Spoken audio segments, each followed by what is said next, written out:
Let's say we take as the basic supposition, which is the thing that one sees in the experience of Satori or awakening or whatever you want to call it, that this now moment in which I'm talking and you're listening is eternity. That although we have somehow conned ourselves into the notion that this moment is rather ordinary and that we may not feel very well and that we're sort of vaguely frustrated and worried and so on, and that it ought to be changed.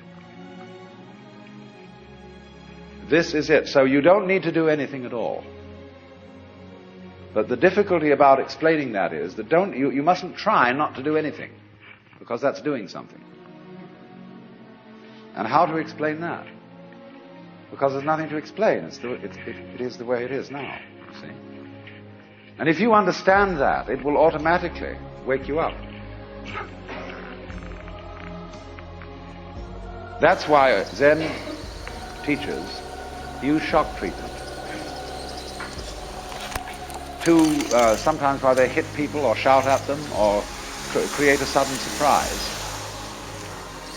Because it is that jolt that suddenly brings you here. See, there's no road to here, because you're already there. And if you ask me, how am I going to get here? It'll be like the famous story of the American tourist in England, who asked some yokel the way to Upper Tuddenham, a little village. And the yokel scratched his head and he said, "Well, sir, I do know where it is, but if I were you, I wouldn't start from here."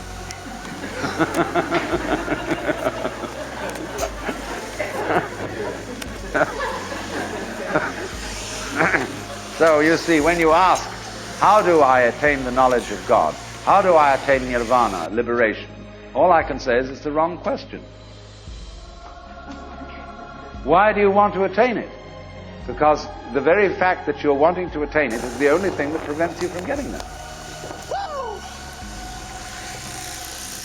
You already have it. But of course, it's up to you. It's your privilege to pretend that you don't. That's your game. That's your life game. That's what makes you think you're an ego. And when you want to wake up, you will. Just like that. If you're not awake, it shows you don't want to. You're still playing the hide part of the game. You're still, as it were, the self, pretending it's not the self. That's what you want to do. So you see, in that way too, you're already there. When you understand this, a funny thing happens. And some people misinterpret it. You will discover, as this happens, that the distinction between voluntary and involuntary behavior disappears. You will realize that what you describe as things under your own will feel exactly the same as things going on outside you. You watch other people moving and you know you're doing that. I haven't felt like that in a while. Just like you're breathing. Oh, yeah. Or circulating your blood. If you don't understand what's going on, you're liable to get crazy at this point. And to feel that you are God in the Jehovah sense. Say that you actually have power over other people, so that you could alter what they're doing. And that you are omnipotent in a very crude, literal kind of Bible sense, you see. And a lot of people feel that and they go crazy. They have to put them away. They think they're Jesus Christ and that everybody ought to fall down and worship. That's only they got their wires crossed. They haven't been able to, this experience happened to them, but they don't know how to interpret it. So be careful of that. Jung calls it inflation. People who get the holy man syndrome, that I've suddenly discovered that I'm the Lord and that I'm above good and evil and so on, and that therefore I start giving myself airs and graces. But the point is, everybody else is too. If you discover that you're that, then you ought to know that everybody else is. Well, for example, let's see how in other ways you might realize this. Most people think when they open their eyes and look around that what they are seeing is outside. It seems, doesn't it, that you are behind your eyes, and that behind the eyes there is a blank. You can't see at all. Turn around and you see something else in front of you. But behind the eyes there seems to be something that has no color. It isn't dark, it isn't light, it's just, it's there from a tactile standpoint. You can feel it with your fingers, although you don't get inside it. But what is that behind your eyes, you see? Well, actually, when you look out there and see all these people and things sitting around, that's how it feels inside your head. The color of this room is back here in the nervous system, where the optical nerves are at the back of the head. It's in there. It's what you're experiencing. What you see out here is a neurological experience. Now, if that hits you, and you feel sensuously that that's so, you may think that then therefore, the external world is all inside my skull. But you've got to correct that with the thought that your skull is also in the external world. So you suddenly begin to feel, well, wow, what a kind of a situation is this? It's inside me, and I'm inside it, and it's inside me, and I'm inside it. But that's the way it is. This is what you could call transaction, rather than interaction, between the individual and the world. Just like, for example, in buying and selling, there cannot be an act of buying unless there's simultaneously an act of selling, vice versa. So the relationship between the organism and the environment is transactional. The environment grows the organism, and in turn the organism creates the environment. The organism turns the sun into light, but it requires there to be an environment containing a sun for there to be an organism at all.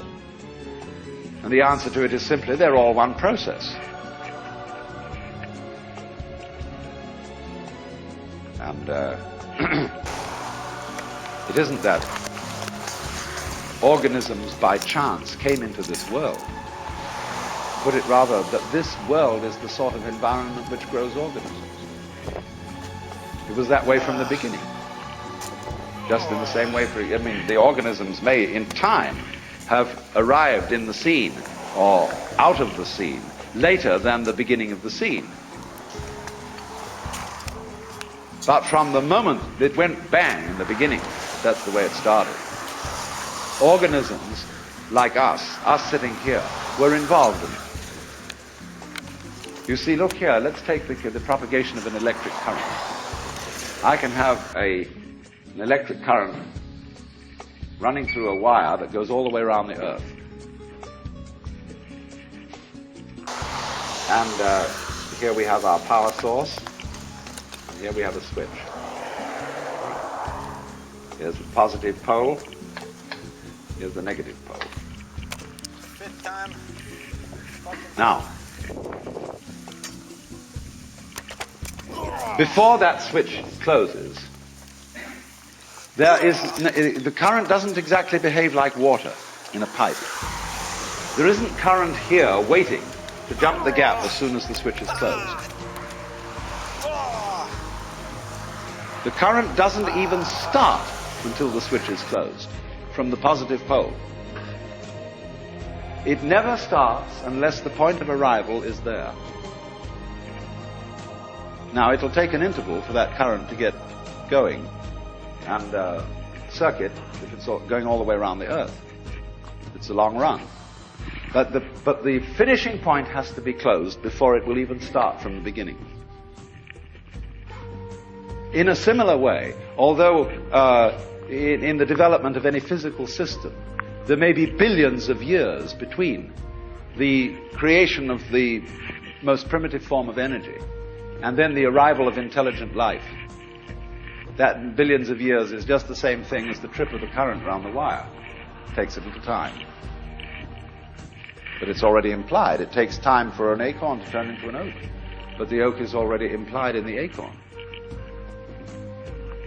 So in any lump of rock floating about in space, there is implicit human intelligence. Sometime, somehow, somewhere. They all go together.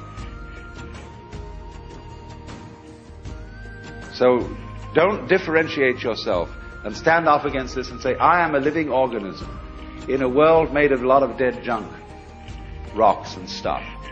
It all goes together. Those rocks are just as much you as your fingernails. You need rocks. What are you going to stand on?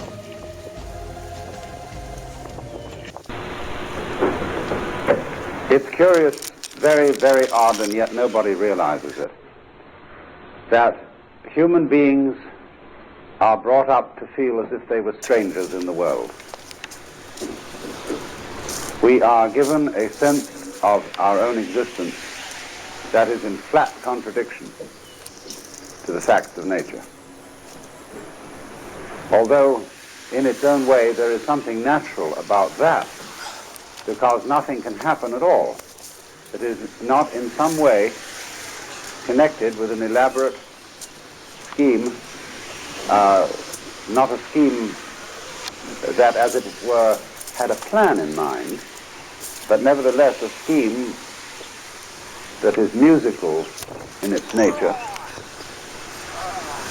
And even our delusions are part of that. But nevertheless, they are sometimes extraordinarily odd, and we are given by our society, by our tradition and upbringing, by our culture, a very weird sensation of our own existence. And that is the sensation of strangeness, of being somebody who, as we say, comes into this world, whereas when you are born, you should say that you came out of this world. You don't come into it. Where else is there to come from? In the philosophy that we've inherited, however, and that underlies our common sense, there are some ideas which account for this sensation of strangeness. And I'm going to spend the first session examining the history of that. But what I want to say, to make things clear from the outset, especially to those of you who are strangers to these seminars, is that, strictly speaking, that which you feel most inwardly and intimately to be yourself,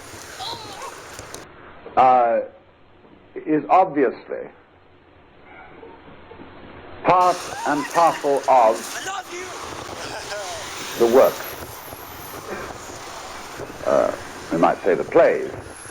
But what there is, we could say in a slangy way, the witch than which there is no witcher. The Hindus say Tattvamasi, which is in Sanskrit saying that thou art. You're it. Only you're playing you aren't. And that's what it was always doing.